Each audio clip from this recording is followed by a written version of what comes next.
चलो बच्चों, स्फेयर के लिए देखते हैं कि मास moment of inertia axis of rotation पर क्या आता है। तो मैंने एक स्फेयर बनाया है। आप स्फेयर को ऐसे अज्यूम करिए, ऐसा सॉलिड स्फेयर है। स्फेयर को ऐसे अज्यूम कीजिए जैसे एकदम गोल वाला तरबूज है ना। अब उसको भी अगर आप स्लाइस करते चले जाएंगे पतला पतला एकदम, तो जो एलिमेंट निकलेंगे उनका शेप क्या होगा? डिस्क होगा, ऐसे सर्कुलर और हल्की सी थिकनेस, बिल्कुल पतला पतला स्लाइस कर रहे हैं क्योंकि हमें स्मॉल एलिमेंट मानना है उसका। तो इसके अंदर भी अगर हम एक स्मॉल एलिमेंट मानेंगे बच्चों, जैसे मैंने ये मान लिया, तो इसका शेप क्या होगा? एक डिस्क होगा। इसकी जो रेडियस है वो r है। क्या ये वाली रेडियस भी कैपिटल R होगी या कुछ अलग होगी? अलग होगी, क्योंकि जैसे जैसे तुम ऊपर जाओगे वैसे वैसे रेडियस क्या होती जाएगी? कम होती जाएगी। ये हो गई। इसकी जो ये वाली थिकनेस है इसको हमने मान लिया dy, और सेंटर से हमने इसको कितनी ऊंचाई पर बनाया है? y ऊंचाई पर बनाया है। तो यानी ये ऊपर कहां तक जा सकती है? यहां पर अगर मैं 0 मान रहा हूं तो ऊपर यहां तक जा सकती है डिस्क। तो यहां पर y कितना होगा? r, क्योंकि इस स्फेयर में तो सारी रेडियस, सारी डिस्टेंस ये क्या होंगी? r ही होंगी ना। समझ में आ गई इतनी बात? चलो आगे देखते हैं।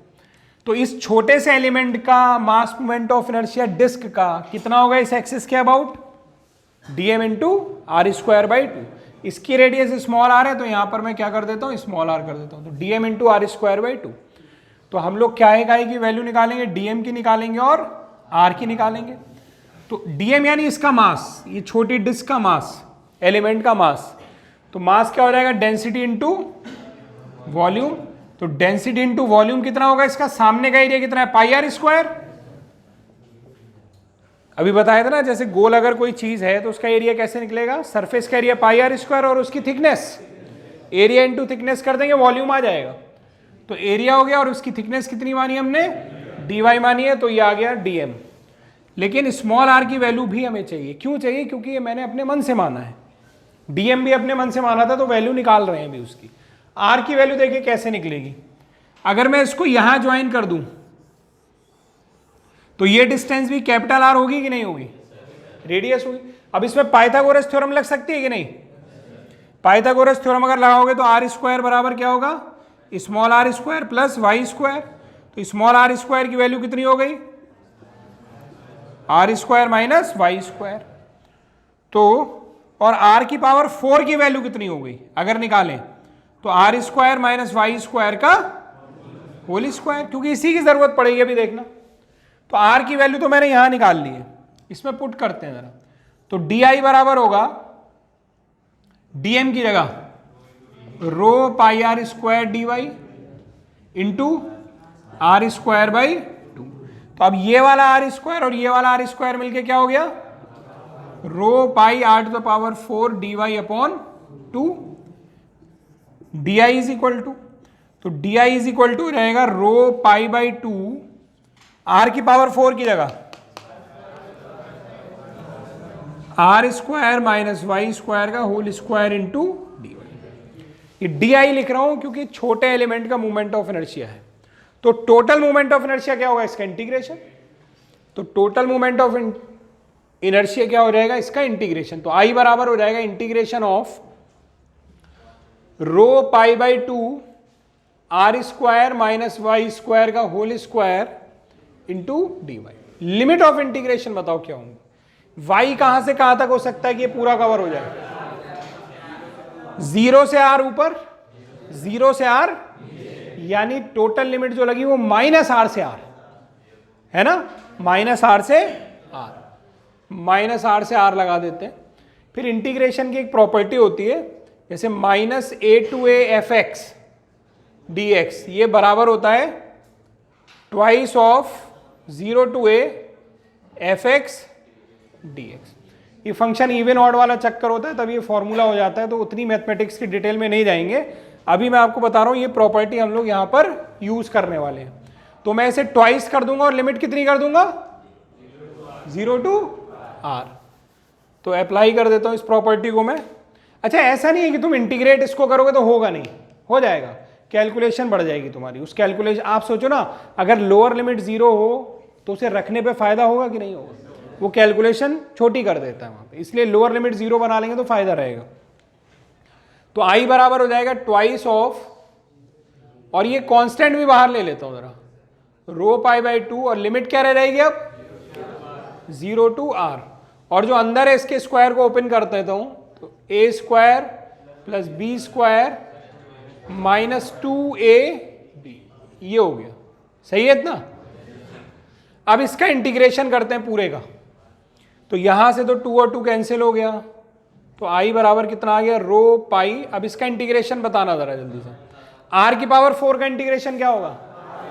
dy के रेस्पेक्ट में कर रहे हो, r की पावर 5/5 नहीं होगा, r की पावर 4 कांस्टेंट की तरह रहेगा, और y की पावर 4 का माइनस 2r स्क्वायर कांस्टेंट की तरह, और y स्क्वायर का y³/3, लिमिट रहेगी 0 से r। आया समझ में? अब y की जगह अपर लिमिट रख दो, लोअर लिमिट रखोगे तो 0 ही हो जाएगा वो। सही है कि नहीं इतनी बात? तो रख देते हैं, तो i बराबर हो जाएगा रो पाई, और y की जगह अपर लिमिट रख दो, लोअर लिमिट रखने की जरूरत नहीं है, y की जगह जैसी 0 0 0 सब 0 हो जाएगा, तो केवल अपर लिमिट रख दो, y की जगह r, तो r की पावर 4 इंटू r प्लस यहां पर रख देते हैं r की पावर 5/5 माइनस 2r स्क्वायर, और यहां पर रख देंगे r³/3, ये रख दिया। अब देखें क्या बना ये, तो i बराबर बन गया रो पाई r की पावर 5 प्लस r की पावर 5/5 माइनस 2r की पावर 5/3। r की पावर 5 यहां से कॉमन ले सकते हैं कि नहीं ले सकते? नोट करो पहले इतना आप लोग। चलिए इसके आगे कैलकुलेशन कर लेते हैं। तो ये आ गया i is equal to rho pi, r की पावर 5 अगर कॉमन लेंगे तो अंदर बचेगा 1 प्लस 1/5 माइनस 2/3। इसको एलसीएम लेके सॉल्व कर लेंगे, कितना आ रहा है? सबका यही आ रहा है, 8/15 आ गया। तो फॉर्मूला तो मेरे पास आ गया मोमेंट ऑफ इनर्शिया का, इससे ज्यादा ये सॉल्व नहीं हो सकता, लेकिन हमें इसको लाना होगा m के टर्म में। तो m कितना होगा यहां से देख लेते हैं, डेंसिटी इंटू वॉल्यूम, वॉल्यूम कितना होता है 4/3 पाई r क्यूब, तो ये m की वैल्यू है, यहां ढूंढते हैं। पहले तो 4/3 बनाओ, तो मैं एक काम कर सकता हूं, 8/15 को क्या लिख सकता हूं मैं 4 इंटू 2, और 15 को क्या लिख सकता हूं 3 इंटू 5, तो मुझे वो 4/3 वाला टर्म दिखने लगे। तो ये कर लेता हूं मैं पहले, तो 8 को लिख लेता हूं 2 इंटू 4, और 15 को लिख लेता हूं मैं 5 इंटू 3, ये मैंने 8/15, और आगे वो रो पाई r की पावर 5। क्या चाहिए? रो पाई r क्यूब, तो r की पावर 5 को भी क्या लिख लेता हूं r³ इंटू r स्क्वायर। अब आप ध्यान से देखो, ये देखो मिल गया नहीं मिल गया, 4/3 रो पाई r क्यूब, 4/3 रो पाई r क्यूब, यानी ये क्या हो गया m।